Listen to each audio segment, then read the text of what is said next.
देश में लोकसभा चुनाव का वक्त खत्म हो चुका है और अब सरकार अपनी अपनी जिम्मेदारी निभाने की तरफ बढ़ रही है। इस चुनाव के अंतिम पड़ाव पर हमने देखा कि एग्जिट पोल से सत्ता पक्ष जहां गदगद थी तो वहीं विपक्ष अपनी जीत के दावे पर खुश था। खास बात यह है कि हजारों नेताओं की किस्मत सिर्फ एक ईवीएम मशीन में कैद होती है और अपने अंतिम पड़ाव पर सिर्फ एक मशीन नेताओं का भविष्य तय करती है। इसी कड़ी में आइए आज आपको बताते हैं कि आखिर मतगणना कैसे होती है, इसे कौन लोग करते हैं और कोई खामी मिलने पर किसके पास शिकायत करने जाया जा सकता है। साथ ही काउंटिंग से जुड़े सभी जरूरी सवालों के जवाब आइए आपको बताते हैं। सबसे पहले जानते हैं कि काउंटिंग एजेंट कौन होते हैं और ये क्यों जरूरी होता है। दरअसल ये प्रत्याशी का प्रतिनिधि होता है। इसका काम बस इतना होता है कि ये मतगणना की प्रक्रिया पर दिन भर नजर बनाए रखे। अगर बीच में कोई गड़बड़ी होती है तो इसकी जानकारी वो पार्टी या प्रत्याशी को दे सकता है। काउंटिंग एजेंट की वजह से गणना की प्रक्रिया पारदर्शी बनाए रखने में मदद मिलती है। आपको बता दें कि काउंटिंग एजेंट 18 साल से कम का नहीं होना चाहिए और उसे मतगणना की प्रक्रिया की समझ होनी चाहिए। मौजूदा सांसद, विधायक, मंत्री, मेयर या नगर पालिका, तालुका, जिला परिषद का चेयरपर्सन को काउंटिंग एजेंट नहीं बनाया जा सकता। इसी तरह सरकारी कर्मचारी, संस्थाओं के लोग भी काउंटिंग एजेंट नहीं बन सकते। अब आपको बताते हैं कि मतगणना की काउंटिंग कैसे की जाती है। दरअसल रिटर्निंग ऑफिसर यानी कि आरओ को हर प्रत्याशी को लिखित में मतगणना हॉल की सटीक लोकेशन बतानी पड़ती है।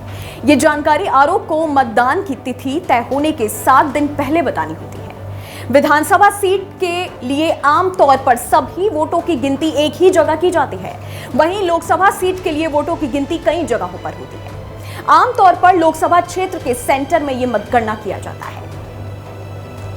रिटर्निंग ऑफिसर हर प्रत्याशी को काउंसिल हॉल के लिए टेबल की व्यवस्था करने को कहता है। आमतौर पर जहां वोटों की गिनती हो रही होती है वहां पर ज्यादा से ज्यादा 15 टेबल होती हैं और 15वां टेबल रिटर्निंग ऑफिसर के लिए होता है। बाकी के 14 टेबलों पर वोट गिने जाते हैं। कोई प्रत्याशी हर टेबल के लिए एक काउंटिंग एजेंट तैनात कर सकता है। कौन किस टेबल पर बैठेगा ये रिटर्निंग ऑफिसर को ही तय करना पड़ता है। अब सबसे जरूरी सवाल जो है वो ये कि आखिर इनकी गिनती कैसे होती है। तो आपको बता दें कि इलेक्ट्रॉनिक वोटिंग मशीन यानी ईवीएम में 3 चीजें होती हैं। बैलेट यूनिट, जिस पर वोटर अपने पसंदीदा प्रत्याशी के लिए बटन दबाता है।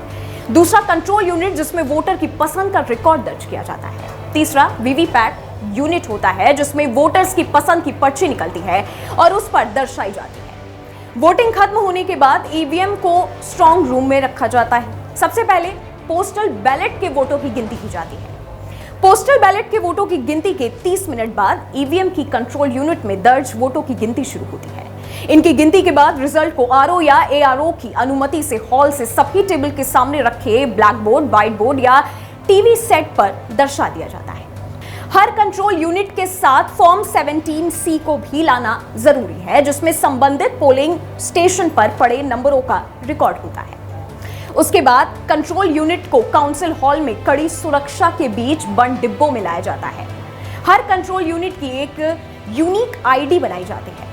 काउंटिंग अधिकारी इस यूनिक आईडी का मिलान फॉर्म यानी 17C में दर्ज यूनिक आईडी से किया जाता है। इसे भी कंट्रोल यूनिट के साथ ही काउंसिल हॉल में लाया जाता है। वोट दर्ज होने के बाद कंट्रोल यूनिट पर सील लगा दी जाती है। इसे मतगणना वाले दिन काउंसिल अफसरों और काउंटिंग एजेंटों की मौजूदगी में खोला जाता है। अगर कंट्रोल यूनिट का आईडी नंबर फॉर्म 17C पर मौजूद आईडी नंबर से मैच नहीं होता तो काउंटिंग एजेंट आपत्ति भी जता सकता है। यही नहीं, आईडी नंबरों के मिलान न होने पर कंट्रोल यूनिट से जुड़ी वीवीपैट स्लिप से वोटों की गणना भी होती है। सब कुछ ठीक रहा तो कंट्रोल यूनिट पर रिजल्ट बटन दबा दिया जाता है, जिसके बाद प्रत्याशी के हिसाब से वोटों की पूरी गिनती आ जाती है।